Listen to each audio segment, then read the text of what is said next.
ನಾನು ಸ್ಮೋಕ್ ಮಾಡಲ್ಲ, ಸಿಗರೇಟ್ ಸೇದಲ್ಲ, ನನ್ನ ಫ್ರೆಂಡ್ಸ್ ಸೇದ್ತಾರೆ, ನಾನು ಅವರ ಜೊತೆ ಸುಮ್ಮನೆ ನಿಂತಿರ್ತೀನಿ ಅಷ್ಟೇ. ನಂಗ್ಯಾಕೆ ಟೆನ್ಷನ್ ಅಂತೇನಾದರೂ ನೀವು ಅಂದುಕೊಂಡಿದ್ರೆ ಮುಂದೊಂದು ದಿನ ನಿಮಗೂ ಕೂಡ ಗಂಡಾಂತರ ಕಾದಿದೆ, ಹುಷಾರ್. ತಂಬಾಕು ಸೇವಿಸದಿದ್ರೂ ಅದರ ಹೊಗೆ ನಿಮ್ಮ ದೇಹ ಸೇರಿ ವಿಷಕಾರಿಯಾಗಿ ಪರಿಣಮಿಸುತ್ತೆ. ಇದೊಂಥರ ಸ್ಲೋ ಪಾಯ್ಸನ್ ಇದ್ದಂತೆ. ಸಿಗರೇಟ್ ಸೇದದೆಯೇ ಹೃದ್ರೋಗ, ಶ್ವಾಸಕೋಶದ ಕ್ಯಾನ್ಸರ್ ಅಪಾಯ ಎದುರಾಗುವ ಬಗ್ಗೆ ಇಲ್ಲಿದೆ ಎಚ್ಚರಿಕೆಯ ಸಂದೇಶ. ಸಿಗರೇಟ್ ಸೇದೋರ ಬಳಿ ನಿಂತ್ರೂ ಡೇಂಜರ್, ಧೂಮಪಾನಿಗಳ ಜೊತೆಗಿದ್ರೂ ಅಪಾಯ. ಧೂಮಪಾನ ಆರೋಗ್ಯಕ್ಕೆ ಹಾನಿಕಾರಕ ಅನ್ನೋದು ಎಲ್ಲರಿಗೂ ತಿಳಿದಿದೆ.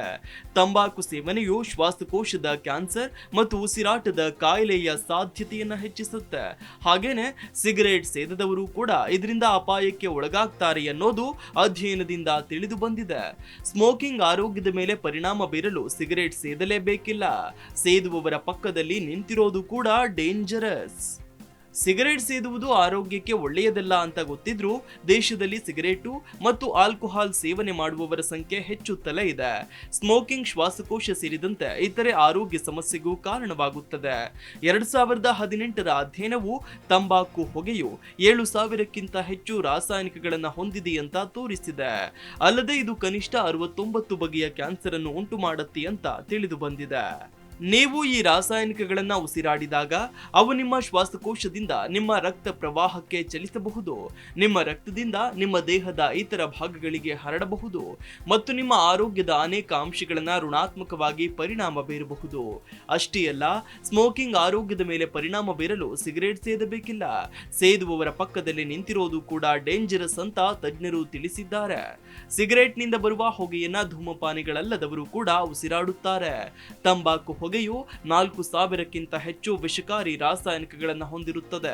ಈ ಹೊಗೆಯನ್ನು ಸೇವಿಸುವುದು ಕೂಡ ಆರೋಗ್ಯ ಸಮಸ್ಯೆಗಳನ್ನು ಉಂಟು ಮಾಡಬಹುದು ಅಂತ ತಿಳಿದು ಬಂದಿದೆ. ಸಿಗರೇಟ್ ಹೊಗೆ ತೆಗೆದುಕೊಳ್ಳುವುದರಿಂದ ಆರೋಗ್ಯದ ಮೇಲೆ ವ್ಯತಿರಿಕ್ತ ಪರಿಣಾಮಗಳು ಬೀರುತ್ತವೆ. ನಿಷ್ಕ್ರಿಯ ಧೂಮಪಾನಿಗಳು ಅಂದ್ರೆ ಧೂಮಪಾನ ಮಾಡದವರು, ಸ್ಮೋಕ್ ಮಾಡುವವರ ಜೊತೆ ಇರುವವರು, ಸಕ್ರಿಯ ಧೂಮಪಾನಿಗಳಂತೆ ಹೃದಯ ರಕ್ತನಾಳದ ಕಾಯಿಲೆಗಳು, ಮೇಲ್ಭಾಗದ ಮತ್ತು ಕೆಳಗಿನ ಉಸಿರಾಟದ ಪ್ರದೇಶದ ಸೋಂಕುಗಳು, ಶ್ವಾಸಕೋಶದ ಕಾಯಿಲೆಗಳು ಮತ್ತು ಶ್ವಾಸಕೋಶದ ಕ್ಯಾನ್ಸರ್ ಅನ್ನು ಅಭಿವೃದ್ಧಿಪಡಿಸುವ ಹೆಚ್ಚಿನ ಅಪಾಯವನ್ನ ಹೊಂದಿರುತ್ತಾರೆ. ಸಿಗರೇಟ್ ಸೇದುವಾಗ ಬಳಿಯಲ್ಲಿದ್ದು ಅಲ್ಪಾವಧಿಗೆ ಹೊಗೆಗೆ ಒಡ್ಡಿಕೊಳ್ಳುವುದು ಕೂಡ ರಕ್ತನಾಳಗಳ ಒಳಪದರವನ್ನ ಹಾನಿಗೊಳಿಸುತ್ತೆ ಮತ್ತು ರಕ್ತದ ಪ್ಲೇಟ್ಲೆಟ್ಗಳು ಅಂಟಿಕೊಳ್ಳುವಂತೆ ಮಾಡುತ್ತೆ. ಈ ಬದಲಾವಣೆಗಳು ಹೃದಯಾಘಾತಕ್ಕೆ ಕಾರಣವಾಗಬಹುದು. ಸಿಗರೇಟ್ನಿಂದ ಹೊರಬರುವ ಹೊಗೆಗೆ ಯಾವುದೇ ಸುರಕ್ಷಿತ ಮಟ್ಟದ ಮಾನ್ಯತೆ ಇಲ್ಲ. ಆದರೆ ಈ ಸೈಲೆಂಟ್ ಕಿಲ್ಲರ್ ಬಗ್ಗೆ ಅನೇಕರಿಗೆ ತಿಳಿದಿಲ್ಲ. ಸಿಗರೇಟಿನ ಹೊಗೆಯನ್ನು ಉಸಿರಾಡುವುದು, ಧೂಮಪಾನವು ವಿವಿಧ ಕಾಯಿಲೆಗಳು ಮತ್ತು ಆರೋಗ್ಯ ಸಮಸ್ಯೆಗಳ ಹೆಚ್ಚಿನ ಅಪಾಯದೊಂದಿಗೆ ಗಮನಾರ್ಹವಾಗಿ ಸಂಬಂಧಿಸಿದೆ. ವಿಶೇಷವಾಗಿ ಇದು ಮಕ್ಕಳ ಮೇಲೆ ಪರಿಣಾಮ ಬೀರುತ್ತೆ. ಇದು ಖುದ್ದು ಧೂಮಪಾನದಂತೆಯೇ ಅಪಾಯಕಾರಿಯಾಗಿದೆ. ವಯಸ್ಕರು ಧೂಮಪಾನಕ್ಕೆ ಒಡ್ಡಿಕೊಳ್ಳುವುದರಿಂದ ಹೃದಯ ರಕ್ತನಾಳದ ಕಾಯಿಲೆ, ಪರಿಧಮನಿಯ ಹೃದಯ ಕಾಯಿಲೆ ಮತ್ತು ಶ್ವಾಸಕೋಶದ ಕ್ಯಾನ್ಸರ್ ಉಂಟಾಗುತ್ತೆ. ಧೂಮಪಾನಿಗಳಲ್ಲದವರು ಮನೆಯಲ್ಲಿ ಅಥವಾ ಕೆಲಸದಲ್ಲಿ ಧೂಮಪಾನಕ್ಕೆ ಒಡ್ಡಿಕೊಳ್ಳುವುದರಿಂದ ಹೃದ್ರೋಗದ ಅಪಾಯ 25% ಹಾಗೆಯೇ ಶ್ವಾಸಕೋಶದ ಅಪಾಯ 20% ಹೆಚ್ಚುತ್ತದೆ. ಚಿಕ್ಕ ಮಕ್ಕಳಲ್ಲಿ ಕಡಿಮೆ ಉಸಿರಾಟದ ಪ್ರದೇಶದ ಸೋಂಕುಗಳು, ವಯಸ್ಕರು ಮತ್ತು ಮಕ್ಕಳಲ್ಲಿ ಆಸ್ತಮಾ, ಹಾಗೆಯೇ ವಯಸ್ಕರಲ್ಲಿ ರಕ್ತ ಕೊರತೆಯ ಹೃದಯ ಕಾಯಿಲೆ ಮತ್ತು ಶ್ವಾಸಕೋಶದ ಕ್ಯಾನ್ಸರ್ ಅಪಾಯವನ್ನ ಹೆಚ್ಚಿಸುತ್ತದೆ.